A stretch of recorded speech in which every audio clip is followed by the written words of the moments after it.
Hey everyone, welcome back to Corporate Decoder, the place where we decode the language of big business, and today we're looking at Neuronetics. And boy, do they have some news that might just be a real brain booster or a total flop. What's it going to be? So what's the big deal today?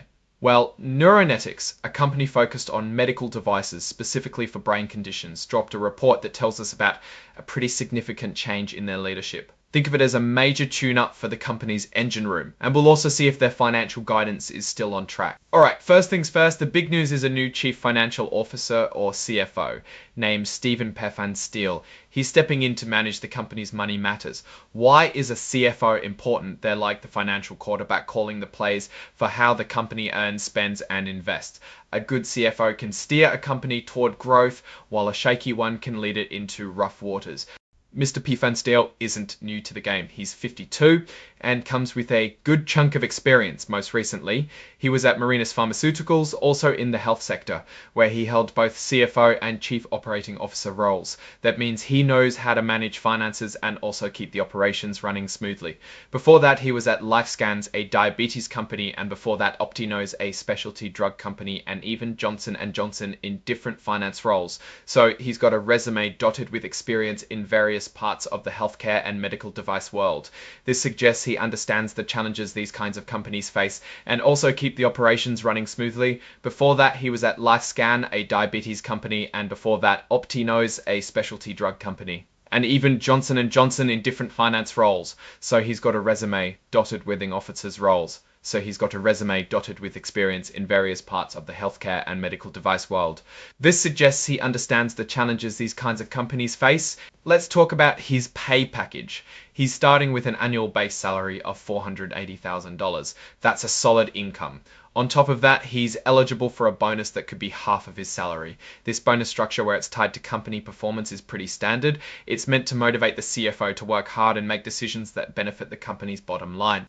Now, this part is really interesting. He's also getting a big chunk of company stock, 400,000 units, but it's not all his right away. This is called restricted stock units, and they're given out over time, usually as long as he stays with the company. Think of it as a long-term incentive. 200,000 of them vest over 3 years, meaning he gets a portion each year as long as he's employed. The other 200,000 vest over 4 years, also dependent on him staying with Neuronetics. This tells us the company wants him to stick around and really invest his energy into its long-term success. When a company gives out stock like this, it's a strong signal that they want their top people to think and act like owners. Repigurid dont ändern of them vest over 3 years, also dependent on him staying with Neuronetics. This tells us the company wants him to stick around and really invest his energy into its long-term success. When a company gives out stock like this, it's a strong signal that they want their top people to think and act like owners.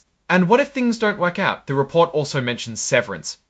If the company lets him go without a good reason, or if he leaves for a very good reason, he'll get 12 months of his salary, a bonus for the part of the year he worked, and his health insurance will continue. This is also fairly standard practice to provide a safety net during transitions.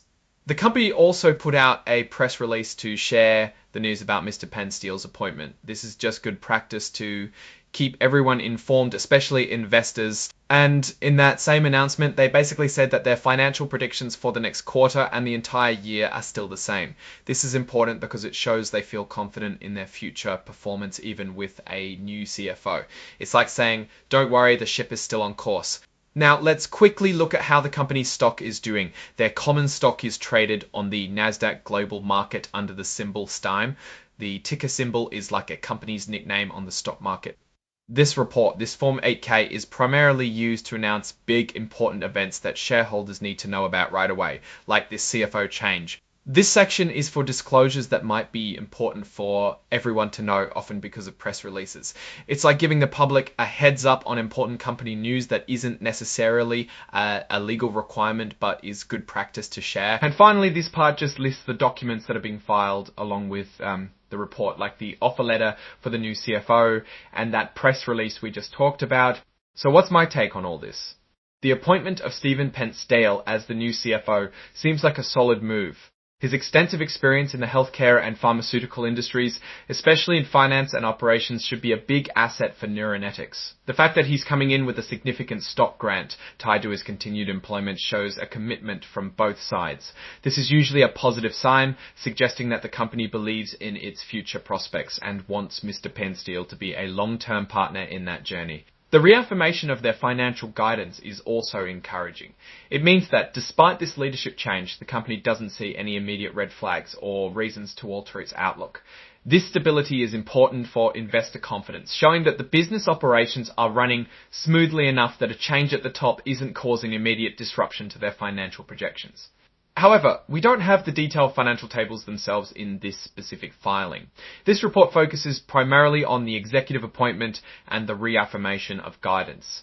To get a deeper understanding of Neuronetics' financial health, we'd need to look at their more comprehensive quarterly reports like the 10K, which would contain the actual numbers for revenue, expenses, profits, and cash flow. For Neuronetics, a company in the medical device space, success often hinges on innovation, regulatory approvals, and effective sales and marketing. A strong financial leader is crucial for managing R&D investments, navigating market access, and ensuring the company can scale its operations. A key risk for companies like Neuronetics can be the long and expensive process of developing and bringing new medical technologies to market. Reimbursement policies, competition, and the ability to execute on sales strategies are all critical factors. The new CFO will play a vital role in planning how the company allocates resources to address these challenges and capitalize on opportunities. So a new CFO, a solid compensation package, and continued financial confidence.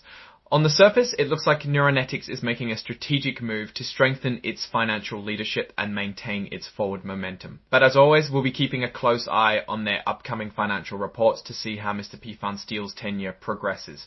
And if those financial projections hold true, alright, that's our breakdown of Neuronetics' latest filing. What's your take on these numbers and what they signal for the company's future? Drop your thoughts in the comments.